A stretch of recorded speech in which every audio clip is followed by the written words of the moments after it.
Dear Lord, not all the tears we shed today are for those we lost along the way. Some tears are for those who dare to say, we must have lingered on the way.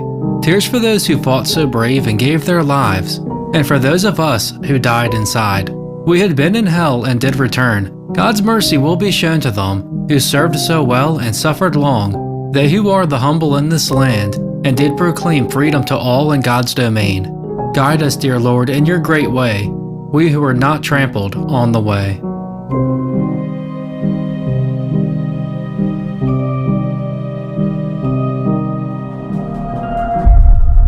The life of a paratrooper was not for the faint of heart.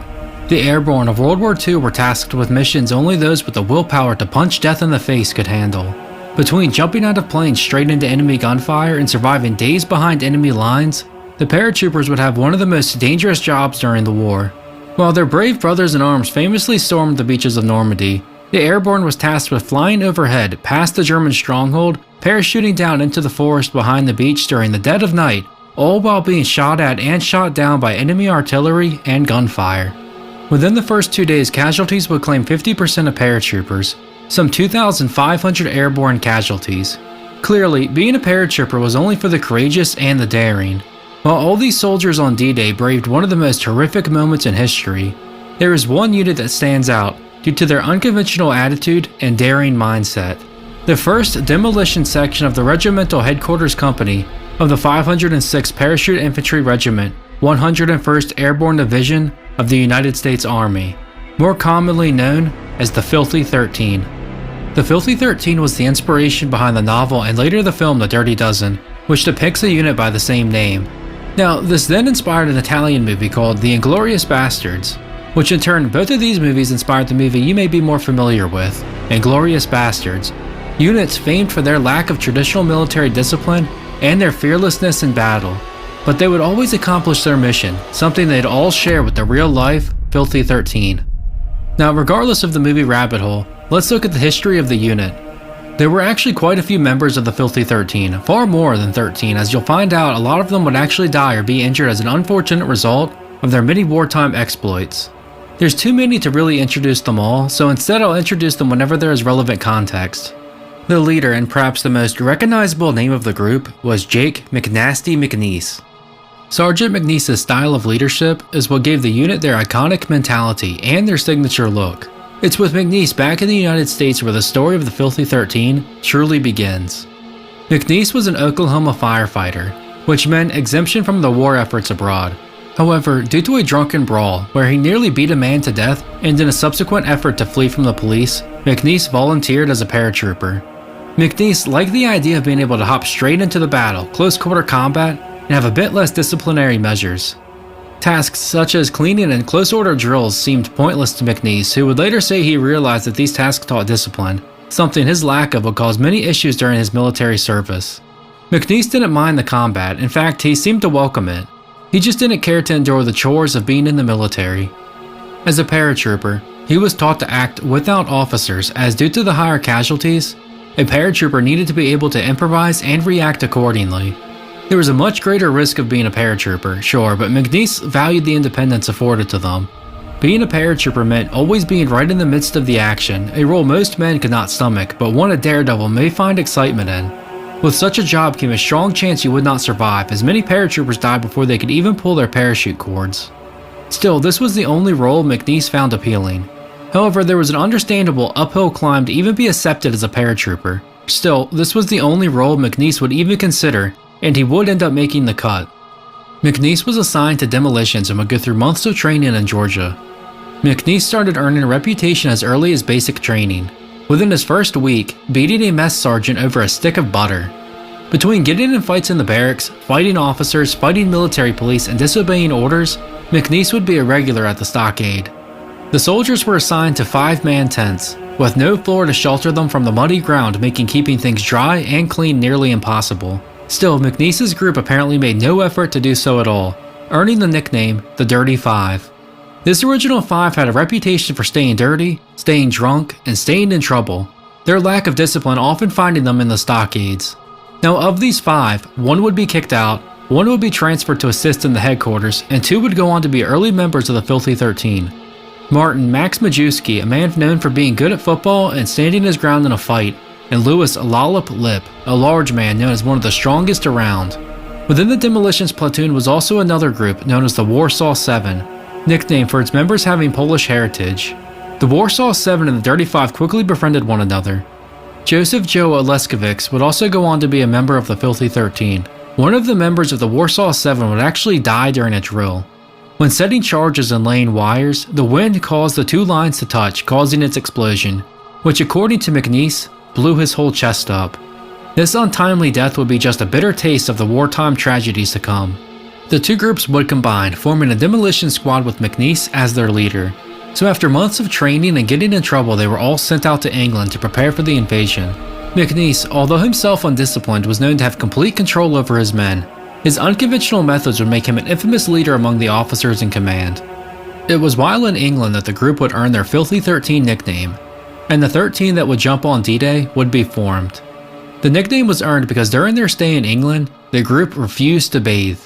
Instead, they used their ration water to cook game that they had poached from the nearby area.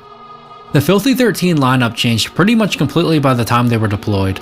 Besides McNeese, the only original members were Joe and Lollop.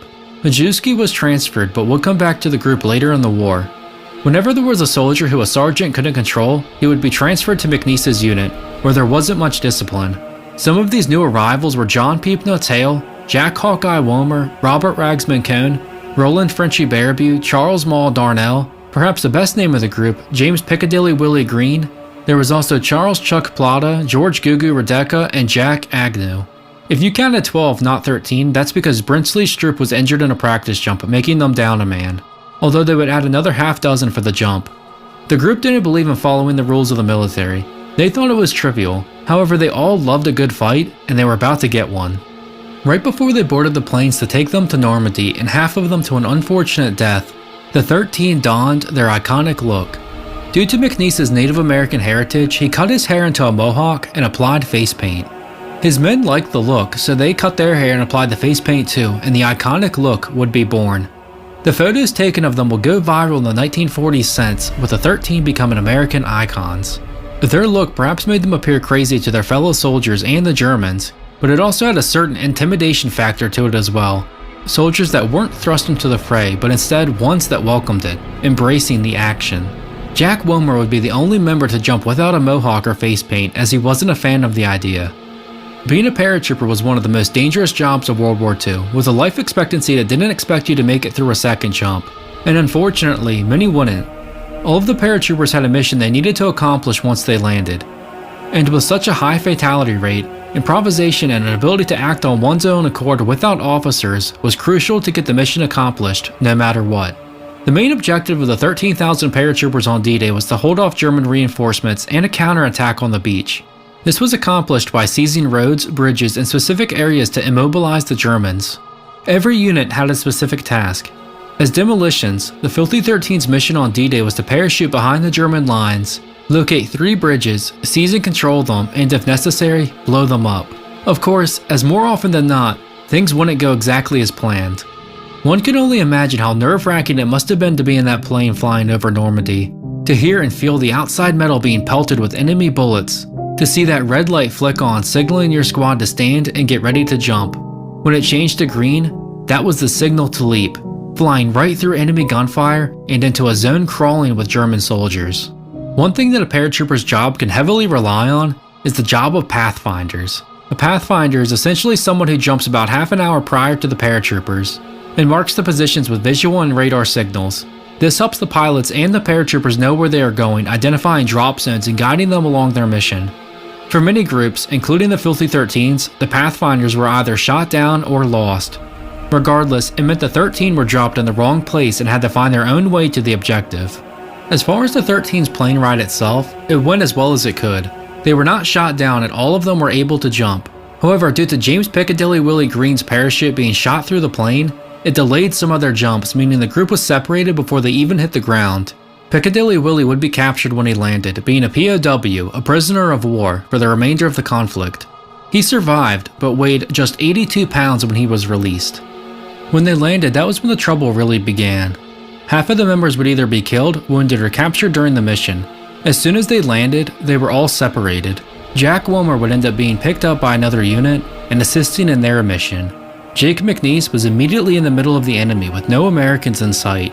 Within the first couple of hours that night, he found Lewis Lollipalip severely injured. Lollip had landed on a paved road and broke his back. He was in a delirious state, rambling about baseball and Bill Lee, something they were told to shout as they jumped from the plane.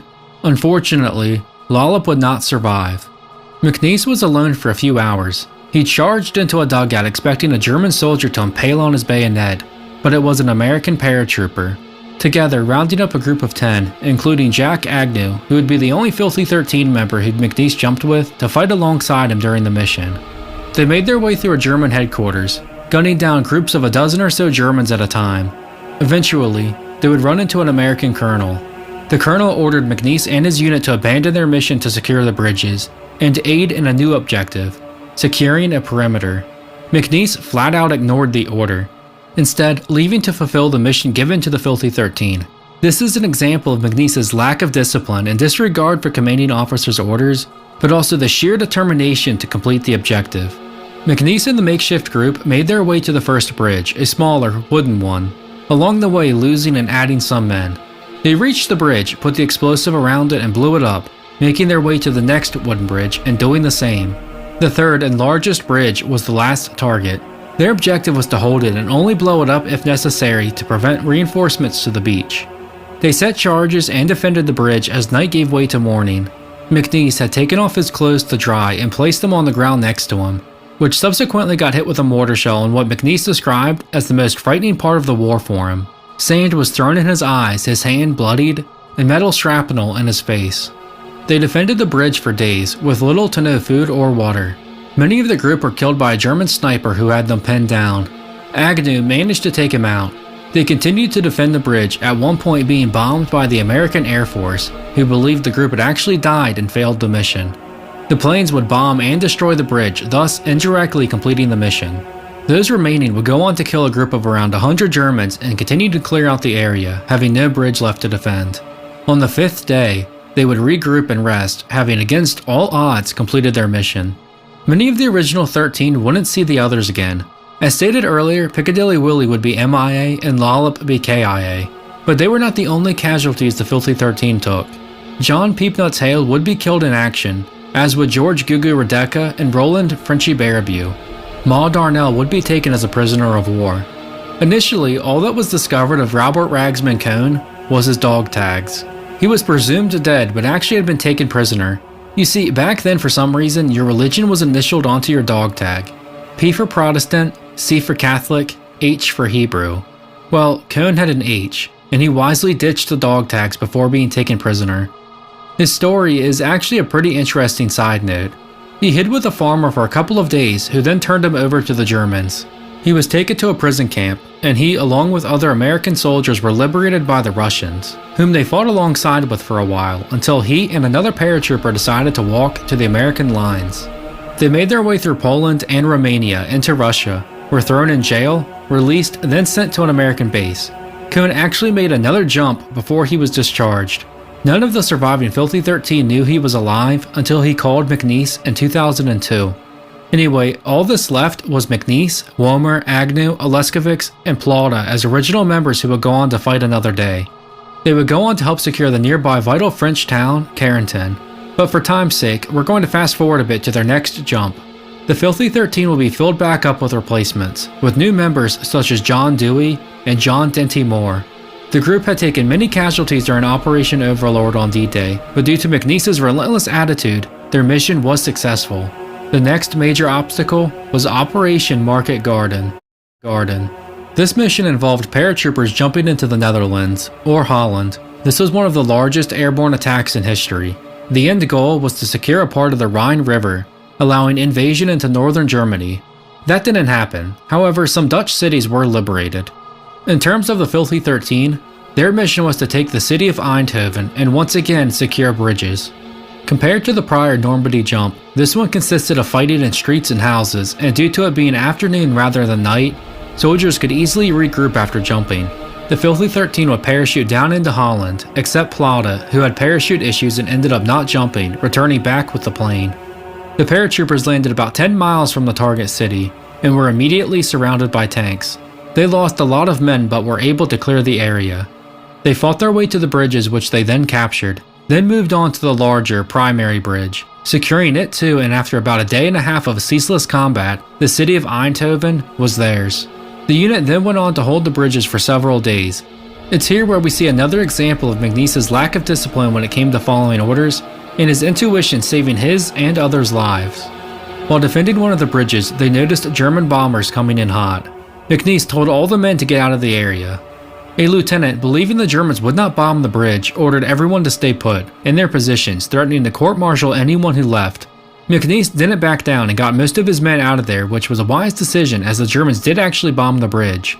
Unfortunately, 2 sergeants were still trying to get the lieutenant to evacuate too, and they ended up dying as a result. The lieutenant survived. Later, while traveling, they would be ambushed by Germans along the road.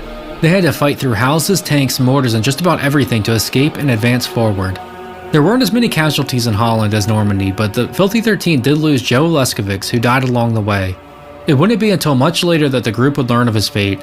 He would be hit from a tank, leaving only his legs behind. McNeese and the group would actually go AWOL for a while, and when they returned to the base, found that the legend of the Filthy 13 was beginning to grow in American legends, as well as discontent within command, as their unconventional methods and lack of discipline became much more widely known outside of their regiment. For his experience, McNeese would often get promoted, but as soon as he would get promoted, he would be demoted back down to sergeant for his insubordination. Perhaps the one job more dangerous than being a paratrooper was being a pathfinder. I mentioned these earlier. They jump before the paratroopers and set up markers to guide them to their objectives, afterwards joining in on the action. It's essentially being a paratrooper with even more added risk. It's said that 8 out of 10 pathfinders would die, and thus, with the job being near suicidal, it wasn't assigned, but rather took volunteers. Naturally, there would be a shortage of paratroopers willing to gamble this hard with their lives.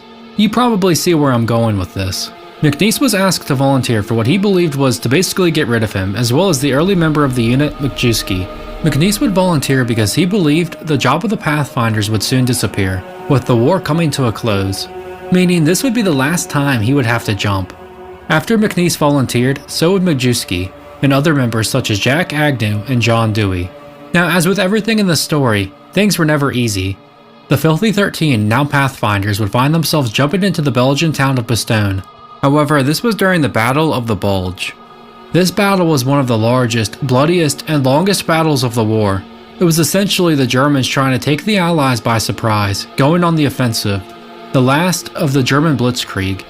It was a huge battle, and the new Pathfinders found themselves jumping right at the height of it.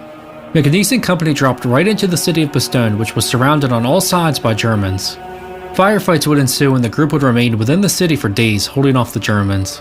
They would help aid the trapped airborne in the city, getting much needed supplies to them. While Pathfinder fatalities were expected to be around 80%, of the 20 men that jumped, they lost only 1. They would remain in the city until the Germans retreated from the battle. McNeese would actually achieve the extremely rare feat of performing 4 combat jumps. Many were not expected to survive one. Near the end of the war, he and his group jumped into Prüm, Germany as Pathfinders, once again losing just 1 man out of 10. At this point, with the war all but won, they moved on into the Alps where Hitler's Eagle Nest and headquarters were.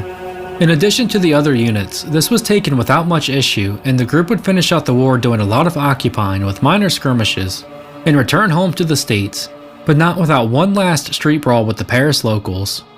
The remaining Filthy 13 would reunite for the first time in 1980, and afterwards McNeese, Jack Womer, and Jack Agnew would speak about their experiences. Agnew would die in 2008 at age 88. Womer would be the last living member of the group, dying in late 2013 at 96 years old. As for Jake McNeese, his military career was over after the war and he would work in the postal service for many decades, get married, and have 3 children. Later in his life, he began to speak much more openly and publicly about the Filthy 13's exploits, even touring the States to give speeches. Sergeant Jake McNeese would die at the age of 93 in January of 2013. The last of the Filthy 13 may be gone, but their legendary status as fearless paratroopers will live on. The group is seen as American heroes, perhaps not the most conventional nor the most disciplined, yet they always accomplished their mission and always fought for their brothers in arms. McNeese and the Filthy 13 didn't care about the rules, they didn't care about their image, the only focus was the mission and the soldier next to you. Now, for the purposes of time, I left a lot out, a lot of very interesting, gritty stuff. If you're interested in learning more about the Filthy 13, I'd suggest you read Jack Womer and Jake McNeese's autobiographies about their time in the military. Their accounts are the primary sources for this video, and I'd highly suggest them if you enjoyed this story. McNeese's book gives a great glimpse as to what the Filthy 13 was all about, and details their many wartime exploits. And believe me, it is a fascinating story. So I hope you enjoyed the story of the inspiration behind some of the most iconic wartime movies, the Filthy 13. Perhaps their mentality is best stated in one final closing quote. Jack Agnew once said, "We weren't murderers or anything. We just did a whole lot more than they asked us to do, and we were always getting in trouble for that." Thank you for watching.